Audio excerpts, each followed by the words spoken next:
All right. I'd like to welcome everyone back to the collision repair and refinish stage.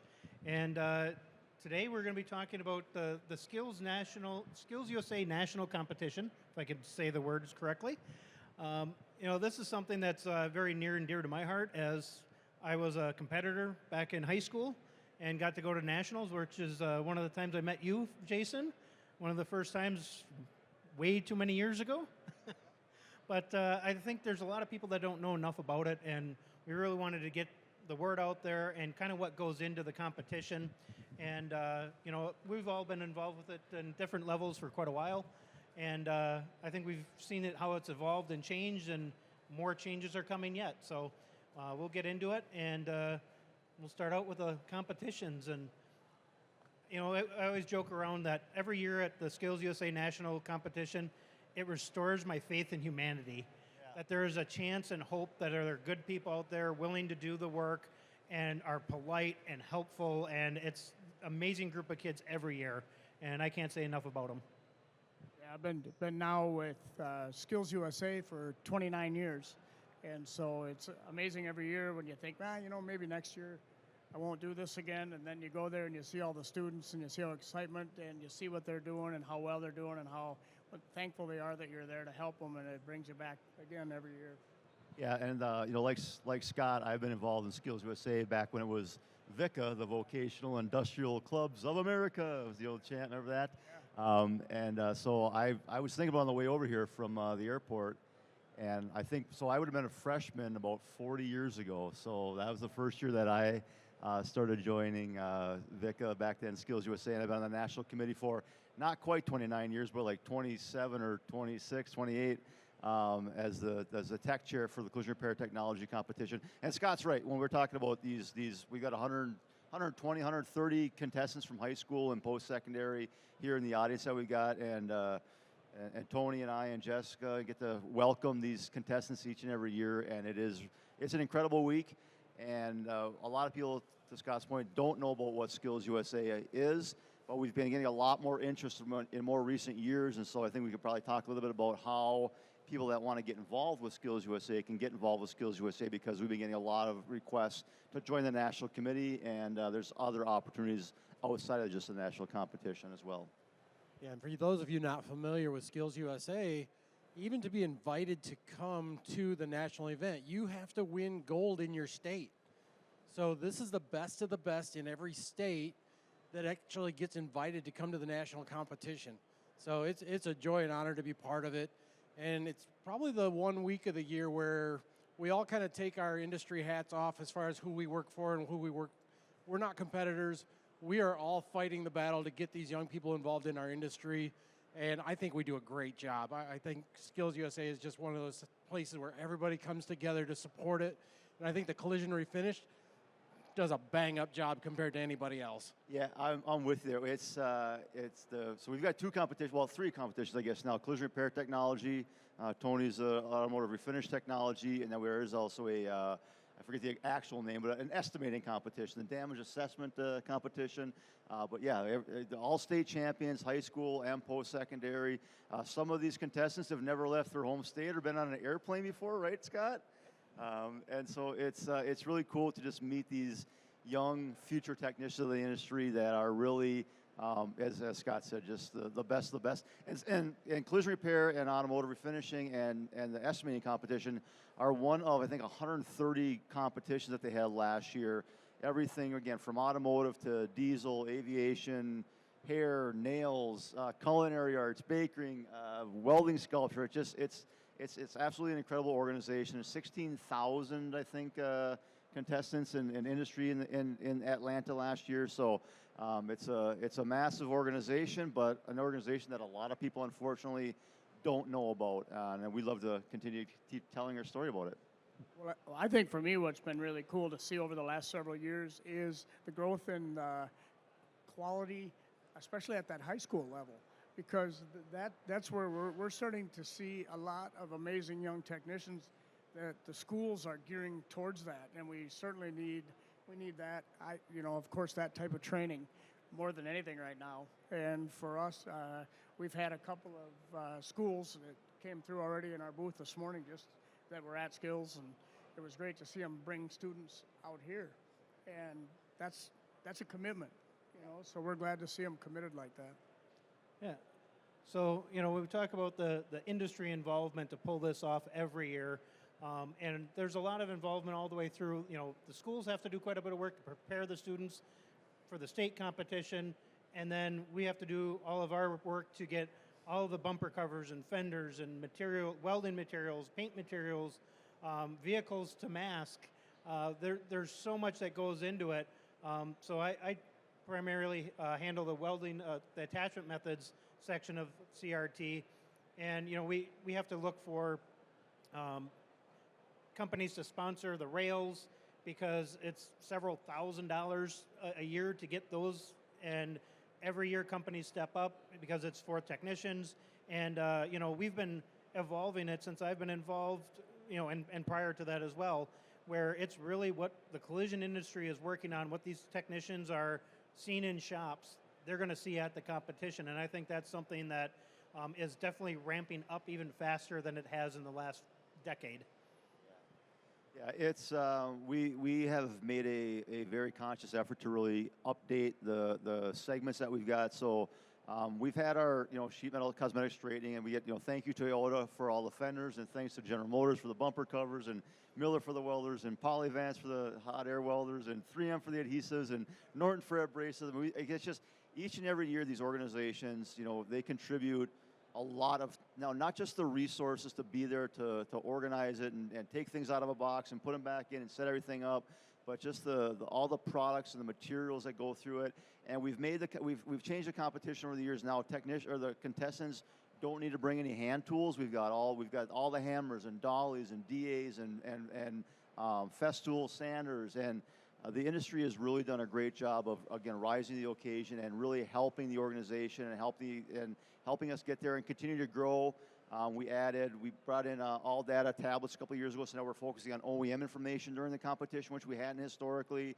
We've got some scanning and diagnostics that we're going to be implementing, and MIG brazing, and we try to continue to evolve as the vehicle technology evolves. We want to update the competition to mirror what a technician is going to be doing when they get out into the industry, and so that's been a key point that I want to do. We finally got rid of self-centering tram gauges, datum gauges a few years ago, and so that was a pretty big task to do that, but we did it. And I'm glad that we did. They're all in the garbage now, so they'll never be brought back again. But we try to evolve and then try to make it easier for the contestants to get more information ahead of time, and we can talk a little bit maybe about what some of the things we do to prep them as well for that, and how we're leveraging some technology for that. Yeah, I think that really made a big difference when we brought all data in and said, okay, we're going to have you look up live OEM procedures on these vehicles, and we're going to ask you questions about it, and we're going to have vehicles set up that you're going to look at the vehicle and tell us, based on what you see on the car, based on the OEM information, what fasteners would go here, what attachment methods would be used here, what special wire would be required if you welded this. Great questions that technicians need to know how to find the answers to every day, and we're testing them on that at SkillsUSA, and that's pushing it down into the high schools and the colleges, reinforcing that that's important, that they need to know that before they get there. And one thing I know about that, as far as like all that and the information, the OEM information in there, we've gotten feedback that we'd like you to more mirror the World Skills Competition. Well, at the World Skills Competition, they've got a body in white. Every contestant's got a body in white in their own bay with their own welder, their own spot welders, their own everything. And to try to get that we had 63, 64, 65 contestants for collision alone last year, and then another 65 plus for refinishing last year. We can't get 60 plus bodies in white in there. So what we've been doing is try to, again, have some rails that represent, this year it's a Chevy Malibu, and next year it's a different vehicle. So we try to rotate the different vehicles so that they look up the information, that we mirror those activities based on the OEM information, that they have to use that simulator part for it. So again, try to mimic the World Skills Competition a little bit more, but understanding that we're not going to have a whole body in white in there. Right. Yeah, I think it's really, you start looking at, some states have regional competitions to even go to state, and then the state, and we're really trying to get it set up where, the different levels, it gets more and more challenging as you go. because that's really, you know, the entry-level technician. Okay, they might be doing dent repair and plastic repair on the collision side. They're probably not going to be doing a lot of frame straightening straight out of school. I mean, that's not really where they're going to be hiring people. But, you know, as you start to get higher and higher in the competition, you really start to see the ones that really know their stuff and they're ready for that kind of level. And, you know, progressing all the way to world skills potentially. And, you know, I've really seen over the years, like a lot of, you can usually tell the one kid that is probably going to win because they are dialed in. They know what they're doing. They know how to tune a welder. They know how to straighten dents. They understand it, and they're dialed in. And, you know, some of these people are future stars of the industry. And you kind of get a first glimpse of them there.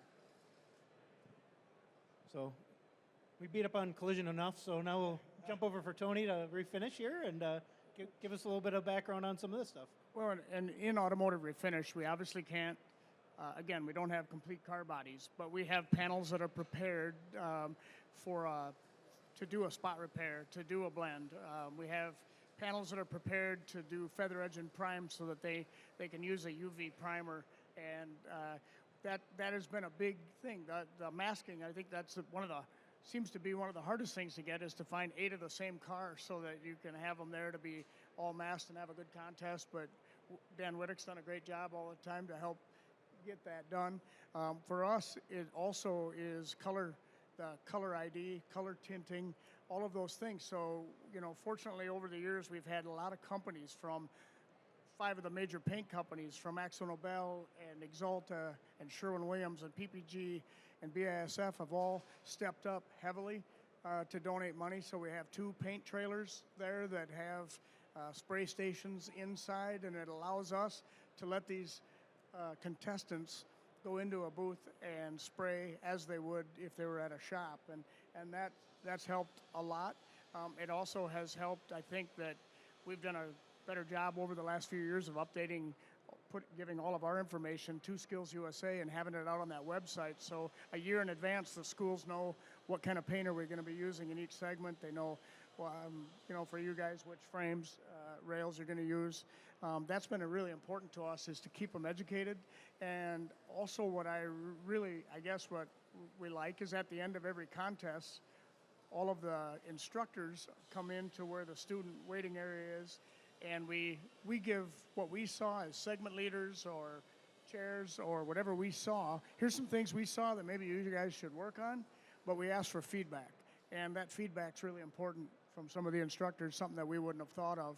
But we are trying, and right now one of the big initiatives has been to really make sure that we're narrowing our technical standards to, as you were talking about, so we have a tier 1, tier 2, tier 3, so that people can train towards that and really help deliver people to the industry that are what shops want to hire. And I think it's over the next couple of years, that's really going to be a big improvement.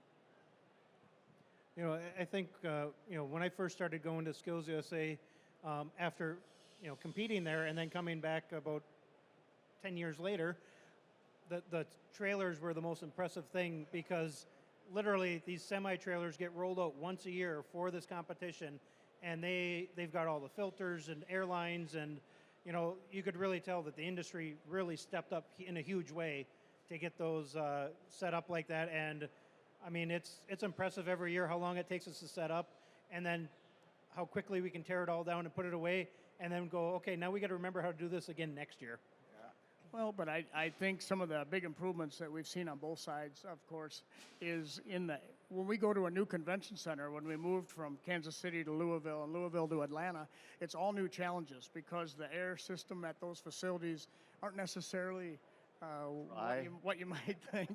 And or the power systems for the welders. Yeah, that we've gone through those hurdles, but we've always got through. And I think that every year our technical committee grows with members and companies are supporting it better and better. And through all of that help, now we're running all the air through aluminum airlines. We got the convention center to update and put in refrigerated dryers. That was helpful.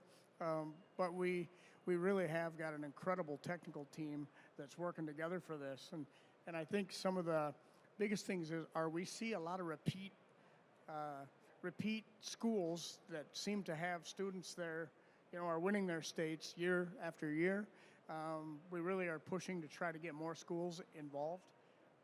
And it's really not that hard to do. Every state has the lead for the state for skills that they can talk to. You can go to SkillsUSA.org or .org to look up information. There's a contact information on there. You can call and ask them, how do I get a hold of State director. State director, Yep. sorry, yep, to get a hold of that state director so that we can get involved. And everybody, we just had a great example today. There's a young lady named Keaton Lee that went through the refinish competition 3 years ago, coming out of high school, and now she's got her own shop. She's out here, got several sponsors that are working with her, and she said her dad just told me today, the hardest part was getting her to understand you don't have to work 7 days a week, and but she wants to prove that what she did, and she really gives all the credit to being involved in skills to get that drive. And I think that involvement in Skills USA is one of the biggest things that I think people don't recognize. Skills USA isn't just about a competition. It is a leadership organization. It's like FFA. It's like DECA, FBLA. It is the future leaders and the future technicians of our industry. And I think that gets lost a lot of time in the competition part of it. The event itself isn't the national competition. It's the National Leadership and Skills Conference. It's there to demonstrate the leadership of these young. And from my experience as someone who used to hire people, when I would see Skills USA on a young person's resume, that person goes to the top of the pile, and we need to take a closer look at this individual. Not to say that the ones that don't have that on there don't make it as well if they've got other skills, but it is just something that I'm afforded the opportunity to speak to first-year technical college students at both Fox Valley Technical College in Appleton and in NWTC in Green Bay. And my message always to them, one of the things I close with is get involved with Skills USA. You don't have to compete, but if you're just involved, it's a great organization just to be involved with. And in my years, I've seen so many success stories that started with Skills USA. High school kids that were lost and didn't have any direction, going on to be, the National Skills USA president of the board of directors, and now the Wisconsin Auto Truck Dealers Association foundation president. That all started because that student that was they get out, they weren't very good at English and math, but they didn't like it, but they found the technology education hall, and they fell in love with it, and they have just blossomed. And Scott's a perfect example of that as well. I mean, I'm not going to get too much into detail. He can share that whenever he wants to, but Scott's another one of those success stories that I've seen. Small town boy that, again, had never been on an airplane before, right? Yep. And now he's up here, hosting this, and just an incredible person, a human being, and just an awesome representation of Skills USA. Yeah, I think that was one of the things that actually affected me the most because, I had shop classes and stuff like that, but Skills USA as a freshman, I went and saw the competition, saw bodywork. I'm like, oh, I could do that. That looks fun. And so I went in, high school and started as a sophomore. I couldn't take auto body yet, but I went and started learning my study halls. And flash forward to when I'm a senior, and I won state, but I also got all kinds of scholarships because of that. Being involved with Skills USA exposed me to all those opportunities that I never would have even thought of without it. And, I remember, so little side story, Jason's dad was my high school shop teacher that got me started in this. And they gave me Technical Education Student of the Year award, and they were making the plaque in the shop, and they said they had just a terrible time trying to make it where I wasn't in the shop. And and so it took them a lot longer to do it because I was always there. But it started my passion for this industry, and it has just grown from there. The next slide, I think we can talk a little bit more here. Some former competitors, the actual award ceremony, which I think is something that is kind of a life-changing event just to be at. And the young woman on there, Olivia, we actually hired her. We met her at Skills USA, and we now have hired her at iCar. She was a technician for a while. She had 2 master's degrees in other fields and went into collision repair, and she loved it, and we've hired her on now, and it's another success story. Yeah, Olivia was our first female collision repair technology national champion. Tony's had a number of young ladies that have done really well over the years, and they see color a lot better than we do. And but Olivia was our first, and this is a picture that I took a couple of years ago at the award ceremony. So this is at the State Farm Arena in downtown Atlanta, where the Hawks play. I mean, and that place is packed. There's not a seat to be had in there, and it's all the parents aren't even allowed to go there for the most because there's not enough seats for the parents to go to. So it's advisors, it's contestants, it's competitors, it's people that participate in the leadership part of it, and it's just an incredible event. It's an incredibly long event as well. They kind of rotate over the years, but when they have the transportation segment as the last part of it, I don't even go to the first couple of hours because there's no point in sitting there for the whole time. Last year we were right at the top, so we were out of there. We finally, our contestants were able to get on stage in front of a full crowd, whereas the past couple of years when we leave the awards area, it's over. There's nobody left in the arena at that point. So a little bit disheartening from a competitor standpoint, but still cool to get up on stage and get one of those medals hung around your neck. It's really cool. And those are all broadcast live stream now, so mom and dad and grandma and aunts and uncles can watch the awards ceremonies take place back home. It's just an incredible event. Yep. No, I would agree. And it's, for us, the contest, we spend all week getting ready. From the time when we get there, it's always 89 and humid, when we unload the trailers and we get everything set up, and boy, that show day comes on and the lights are on and all the students are there and the contestants in their uniforms, and it's pretty exciting and it's pretty cool to see. Again, I can't thank enough all of the companies that contribute to ART and CRT. It's massive, hundreds of thousands of dollars that get donated every year to make this thing work, and we couldn't do it without all of them. And so I mentioned that we've had a lot of people reach out to us about how to get more involved in SkillsUSA, and honestly, at the national level, we're at capacity, right? We don't have room. We don't have anywhere to put more people, essentially, right? But if your organization or if you individually want to get involved in SkillsUSA, I promise you, your home state needs you. They struggle for tools, equipment, sponsors, people to judge, people to run the competition. It is nothing like what we've got at the national competition. They are in need of help. They are in desperate need of help. Scott and Scott were at the California competition last year, trying to help them out. The state of California. Maybe you could talk a little bit about that. Like they didn't have much of a competition. They needed needed you guys to come in and kind of even help get the competition up to where it even needed to be. And it's just so again, if you want to get involved, definitely get involved at the local and state level. Yeah, we actually had some instructors from California come to us and say, "Can you help us revive our state? Because our state competition is not preparing us for this national thing.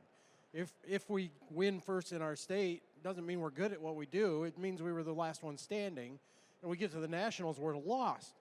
So we went and we found some local people that are business leaders. They own body shops, they run body shops, some of the paint providers and people like that, and we got them involved. So now we've got committee meetings every other week, all year long, and we've revived that state. Now we're trying to get more of the schools involved, because it became to a point where the schools said, there's not enough value here for me, I don't want to be part of it anymore, and that was sad.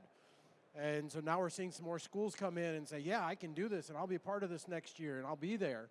And so we're really looking forward to this next year, where we're going to hopefully double the number of schools that show up in California, and now we're going to have some top-tier competitors that we send to the nationals that are going to have a good chance at it. And every state goes through those cycles where, hey, this has been great for a while, but so-and-so retired now, and he's not taking over, and who's going to backfill that position? They've been there for 29, 30 years. And I think that's what happened in California, and so now we're trying to rebuild that. And every state has that need.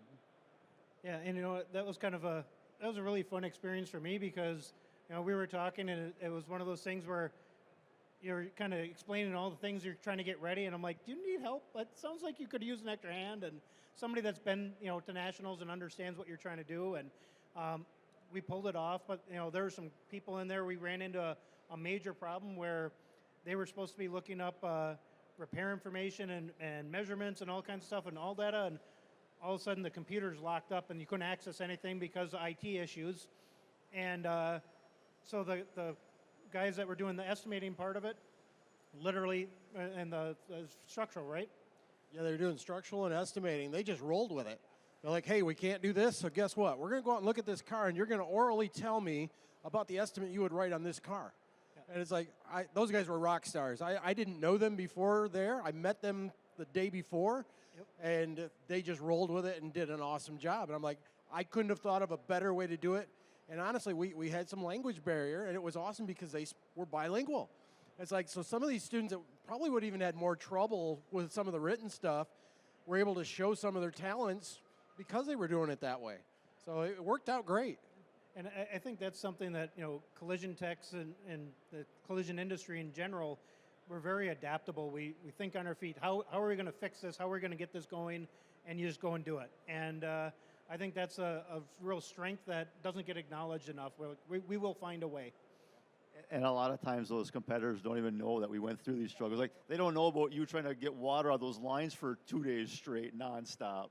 And then they opened up another compressor tank in the other end of the arena that was still full of water that we didn't even know was there. So contest morning, we're scrambling. But yeah, no, it worked. But I think what I think on our recent stuff that we've been working on over the years, always the products that are used in the industry or the procedures that are done, we've obviously tried to get ahead of that and train or test them on things that are new rather than the way it was 20 years ago. But now all of a sudden, again, I mentioned earlier, but working on these technical standards to make sure that they align more closely with ICAR, to make sure they align more closely with ASE, make sure they align closer to what the industry needs. I mean, that's a big challenge to stay on the ahead of that, but it's working. I think too, trying to get more people involved with SkillsUSA. If you're a shop and your local high school doesn't have a SkillsUSA chapter, talk to the administration. Tell them the need of it, and push for that kind of education, because we need more technicians and we need more people involved in it. And if you're just saying, well, there's no techs in my area, here's a great way to help jumpstart some of that by going out and getting involved with your local schools. Yeah, for sure. It's I hear a lot of people worried about the talent shortage. I'm not going to use the word technician shortage necessarily, but the talent shortage, and there's not enough people getting in the industry. Well, again, get involved in your schools, get SkillsUSA on your radar. It's for the schools. I don't know exactly how much it costs for the schools to be a member of SkillsUSA, but it's not a lot. Sponsor your local school to help them start up a chapter. I'm always, if anybody ever wants to, Jason at collisionproassist.com, I'm happy to connect you with the state directors or other people. I'm sure everybody else up here would as well. But get involved and be a part of a solution. Don't just, sit back and complain that we're not seeing what we wanted, because, again, these 130 students that we had, they are ready. They are great young talent, and we just got to keep, growing them. All right. Well, we're going to get the hook pretty soon if we go much longer. So I'd like to thank everybody for coming together. I know it was a tight timeline to get everybody at the stage at the same time, but thanks for everyone making it happen, and look forward to seeing you not only next year at SEMA, but next year at SkillsUSA. Yep. See you there. Scott.